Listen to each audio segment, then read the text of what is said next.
Guys, it's Aoife from Fred We See Died Laughing, and I'm here with another weekly wrap-up / my Genrethon wrap-up. So as a lot of people know, the Genrethon was happening this week and I took part.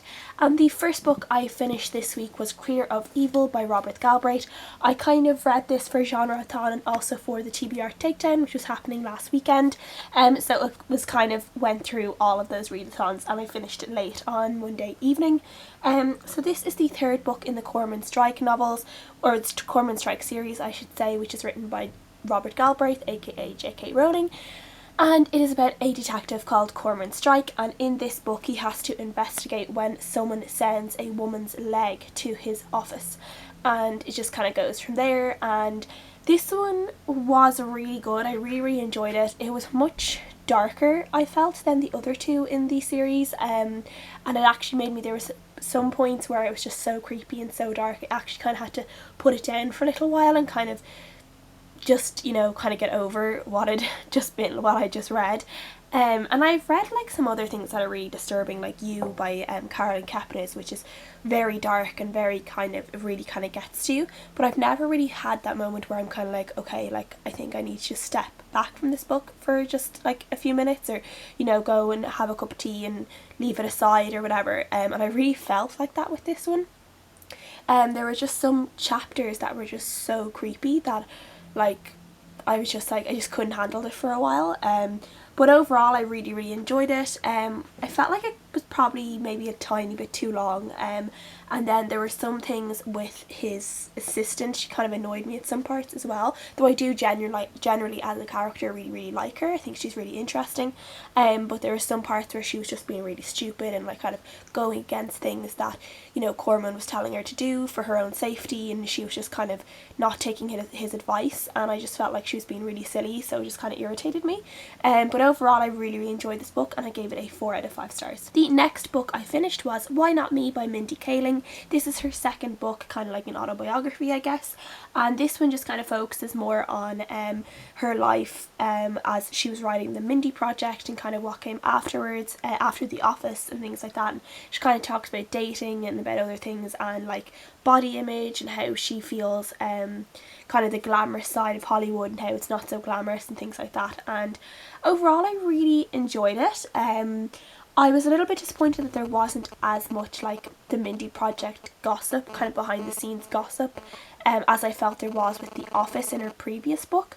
So I was a little bit disappointed about that, but I did enjoy the kind of the bits where she was talking about it when it was cancelled and then Hulu picked it up. I really kind of found that very interesting. There were some bits that like just, I was like, there's no point in having them in here. There was like this big long section where it was like an alternate Mindy who was like a Latin teacher in a high school, and she was emailing another teacher who she was like kind of flirting with, and that went on way too long considering like it was completely made up, and I was just kind of like, okay, but like what's the actual point of this? It just kind of felt like a stupid filler. But overall, again, I did enjoy it. I did laugh at parts and I love Mindy. I think she's just hilarious. So I gave it 4 out of 5 stars. The next book I read was on my Kindle, and it was The Lady in the Van by Bennett. This is a series of essays about a woman who lived on this street in London. She lived in a van, and then she was kind of taken in by this man, Bennett, who is a writer. He kind of writes plays and stories and stuff like that. So he's like, it's something that really happened to him, and it's been adapted into a play and a movie, both starring Maggie Smith. And yeah, I've seen the movie, so I was really interested to see the actual essays, and overall I think I was a little bit disappointed with them. They weren't as funny, I think, as I thought they would be, and I just felt like the movie gave me more of what I was looking for when it came to this story. Like I felt the movie kind of rounded out the lady, Mrs. Shepherd, kind of her interactions with neighbours and other people, where with the essays obviously it's very mainly to do with her interactions with Bennett himself. So I just think I enjoyed the movie more with this one, and yeah, I was a bit like, oh okay, whatever. I just didn't feel completely invested in the series of essays, I guess. They were okay, but they weren't particularly brilliant. So yeah, so I gave it 3 out of 5 stars. The next book I finished was The Invisible Ones by Stef, Penney. This I actually read or I actually listened to most of it, the majority of it, on audiobook, and it was narrated by the actor Dan Stevens, who played Matthew Crawley in Downton Abbey. So he's a lovely voice, really, really nice to listen to. This was my first experience of actually really properly listening to an audiobook from almost start to finish, and I really, really enjoyed myself. I never thought that I would love an audiobook as much as I loved this one, my first proper experience of an audiobook, so it was a really good one. I just felt like his voice was really nice to listen to. The voices for some of the younger characters, this is kind of split into two POVs. There's the detective who is looking into the disappearance of a woman, a gypsy woman, and her family haven't heard from her in 7 years, and he's employed to find out what happened to her. And then there is the POV of a young gypsy boy who's about 14 years old called JJ, and I felt the voice for him was really, really good. It was it was young, but it was innocent at the same time, and it just came across, he just did that kind of teenage, young, excitable voice really, really well, and I really enjoyed it. So yeah, overall I gave this a 4 out of 5 stars. I think I probably wouldn't have liked it as much if I had read it rather than listened to it, because like there were big parts of it where it seemed like nothing was really happening, but it definitely took me for some surprises near the end when things started being revealed, and it really kind of kept me guessing as a mystery novel. Like, it was pretty good in terms of keeping me guessing and not really having a clue what it was about. And obviously this focuses a lot on a gypsy family and their kind of culture and the way they do things, so it's pretty interesting to have a look at that. And then especially with JJ, who obviously is growing up within a gypsy family, is a gypsy boy, but he's going to school with gorgies, who they call normal people, like people who live in houses and that kind of thing. They call them gorgies, and he was going to school with gorgies, so he was kind of split in between this gorgie world that he could have, like he could go and do his exams and get a really good job, or he could kind of not be in school. He kind of was being treated kind of not badly, but he was kind of slagged by his family for going to school instead of working, which a lot of gypsy children would drop out of school pretty early to go and work for their family or to look after their family. So yeah, it was pretty interesting to read, and overall I did really, really enjoy it, so 4 out of 5 stars. And then I also read Wild by Cheryl Strayed, and this was her own story on a woman who did the Pacific Crest Trail in the 90s, and it has been adapted into a film starring Reese Witherspoon. I think it was out last year or the year before, and it's a really good film. I've seen the film, so I really wanted to read the book. Finally got around to reading the book. I've had it on my Kindle for like over a year, and I really, really enjoyed it. It was really, really good.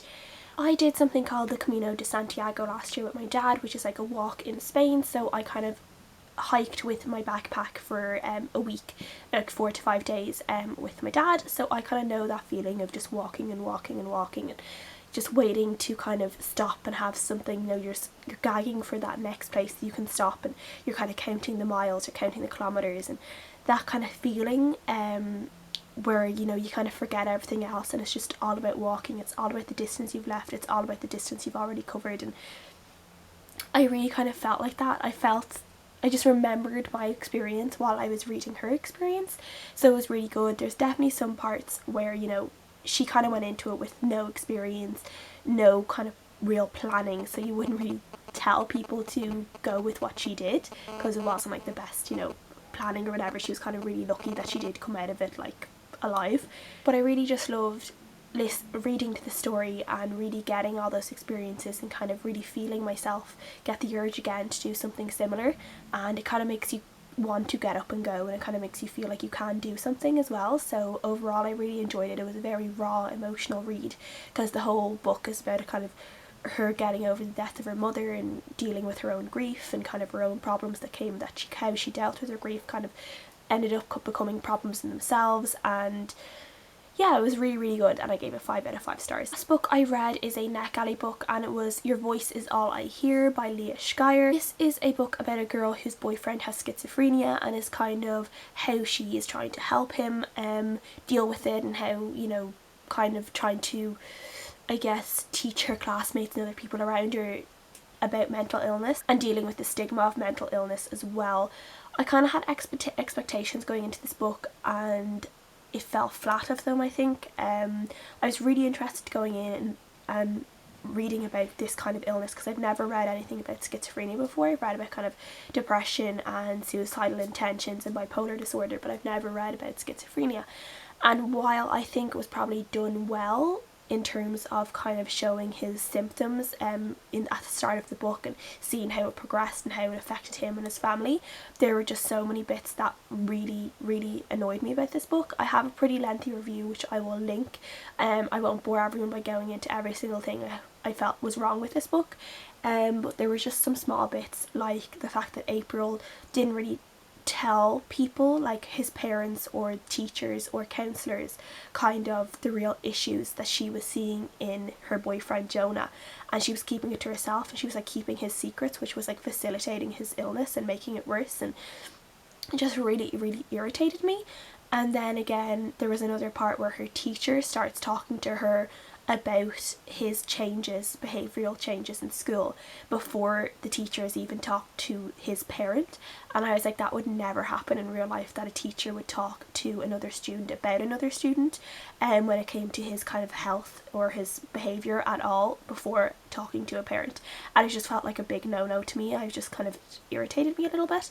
And then again, there was this whole attitude towards mental health in the whole book that really annoyed me. The students were really bad, and obviously, you know, that does kind of get resolved towards the end of the book, which did get better. But then even the boy's dad, who is a doctor, had this attitude towards mental health, and, you know, the help you get for your mental health. And he was kind of calling it like he like literally said the words counselling crap at one point, and I was just like, as a doctor, how can you treat psychiatric help like that? Like, how can you have that kind of feeling towards something like that when you should know better as a doctor? And that just was like really unrealistic to me and kind of really annoying to me as well. I just hated that. It just really, really, really pissed me off. So overall, I was hoping to give this book a higher stars, but at the end there was just too many things that bugged me about it, and I gave it 2.5 stars in the end. So yeah, unfortunately it wasn't as good as I thought it was going to be, but yeah. And then at the moment I'm currently about 200 pages into Lady Midnight by Cassandra Clare, and I'm really enjoying it so far, but it's probably going to be another while before I finish that up. I don't think I'll finish that today, but yeah. And I am going to go and see actually Cassandra Clare on Thursday. I think it's Thursday the 21st. She's coming over to Dublin for an event, and we're going to go to a Q&A and a signing, and it's going to be really, really fun. So if you're going to that, please let me know if you're going, and hopefully I'll see you there. And please let me know what you guys are reading, and let me know what you guys think of what I read, and I'll see you guys again next time. So bye!